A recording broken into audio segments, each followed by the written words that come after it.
पूरे देश में कोरोना वायरस के संक्रमण का खतरा बढ़ गया है। इस मुश्किल दौर में सबसे बड़ी जिम्मेदारी डॉक्टर्स और नर्स निभा रहे हैं। कोरोना को लेकर ट्रेनिंग पूरी हो चुकी है। आइए जानें कि किन विशेष परिस्थितियों में डॉक्टर नर्सों को करनी होगी कोरोना मरीजों की देखभाल और क्या है उनके सामने चुनौती।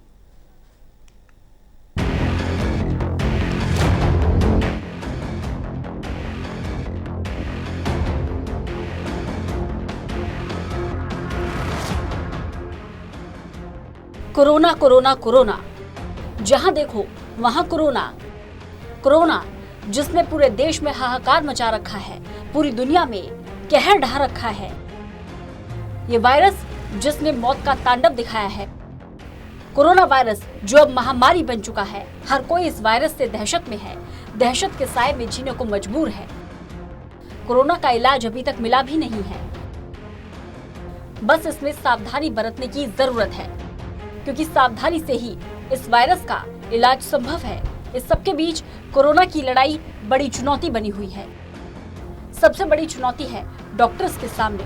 दुनिया भर में कोरोना का कहर और इसकी कोई वैक्सीन तैयार ना होने से फिलहाल डॉक्टर्स और उनके सहयोगी स्टाफ, जिनकी जिम्मेदारी सबसे ज्यादा बढ़ गई है, क्योंकि अभी कोरोना वायरस का कोई वैक्सीन नहीं मिला है। ऐसे में सतर्कता ही एकमात्र उपाय है।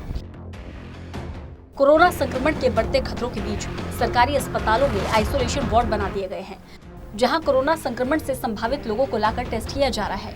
देश भर में अस्पतालों में डॉक्टर्स और नर्स को वर्ल्ड हेल्थ ऑर्गेनाइजेशन के दिशा निर्देश पर ट्रेनिंग दी गई है।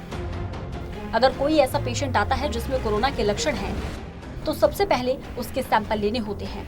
ये सैंपल नेजल और फ्रेंजियल यानी कि नाक और गले से स्वैब स्टिक के सहारे लेने होते हैं।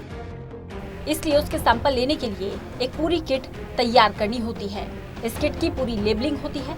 उसके बाद संभावित कोरोना पॉजिटिव मरीज से संबंधित सारी डिटेल्स और उसके पूरे परिवार की डिटेल जुटाई जाती है। आप अंदाजा लगा सकते हैं कितनी बड़ी चुनौती है।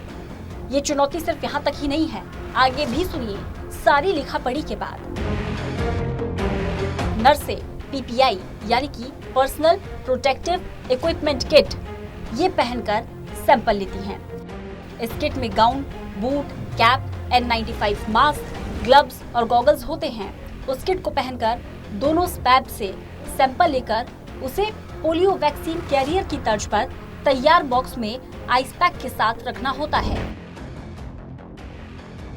वैक्सीन कैरियर में रखने के बाद सैंपल पहले दिल्ली और फिर पुणे भेजे जाते हैं।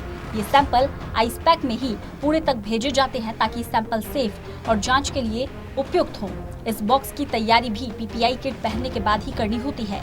इसका सैंपल एक लिक्विड में तैयार करना होता है, क्योंकि अगर ये खुले में रखा होगा तो वायरस के फैल जाने की गुंजाइश होती है। अगर कोई भी संभावित कोरोना पॉजिटिव मरीज आता है तो उसके साथ साथ उसके पूरे परिवार के फॉर्म भरे जाते हैं। इसका मकसद है पूरा डेटा इकट्ठा करना। अगर संभावित व्यक्ति में कोरोना पॉजिटिव कोई पाया गया तो उससे जुड़े हुए लोगों की भी जांच कराई जा सके। अब आगे की सुनिए। पॉजिटिव केस होने के बाद उसके आगे की केयर के लिए क्या तैयारियां होती हैं, ये भी जानिए। पेशेंट की केयर के लिए अलग आइसोलेशन रूम तैयार किया गया है। रूम में पेशेंट को देखने के लिए पीपी किट पहनकर डॉक्टर्स को मेडिकेशन देना होता है। वहीं नर्स को पेशेंट का सारा काम करना होता है। नर्सेस के सामने सबसे बड़ी चुनौती ये होती है कि उन्हें अपनी सुरक्षा का भी ध्यान रखना है। इसलिए पीपीआई किट पहनने के बाद ही वो पेशेंट के पास जाती हैं। लेकिन इस सब के बीच पीपीआई किट पहनने के बाद कुछ खाना पीना मुश्किल होता है। ये ड्रेस काफी महंगी होती है। इसे एक पूरी शिफ्ट में पहनना होता है और इसके बाद इसे डिस्कार्ड करना होता है। पूरी दुनिया के सामने भारत ने कोरोना वायरस से निपटने में एक मिसाल भी पेश की है। हालांकि ये वायरस अभी भी बड़ी चुनौती बना हुआ है, लेकिन अब तक कई पेशेंट ऐसे हैं जो भारत में ठीक हुए हैं। प्रधानमंत्री नरेंद्र मोदी ने भी डॉक्टर्स और नर्स की तारीफ की थी। पीएम मोदी ने अपने ट्वीट में कहा था कि पूरा देश देख रहा है कि किस तरह से कोरोना की लड़ाई भारत लड़ रहा है। पीएम मोदी ने डॉक्टर्स, नर्स, नगरपालिका के कर्मचारियों की सराहना भी की थी। दुनिया भर में 150 से ज्यादा देशों को कोरोना ने अपनी चपेट में ले लिया है, जबकि 7000 से ज्यादा लोगों को ये महामारी निगल गई है। भारत भी इस महामारी से अछूता नहीं। अब तक भारत में 3 लोगों को इस वायरस ने निगल लिया। सबसे पहली मौत 13 मार्च को कर्नाटक के कलबुर्गी में हुई। जहां 76 साल के बुजुर्ग ने दम तोड़ा।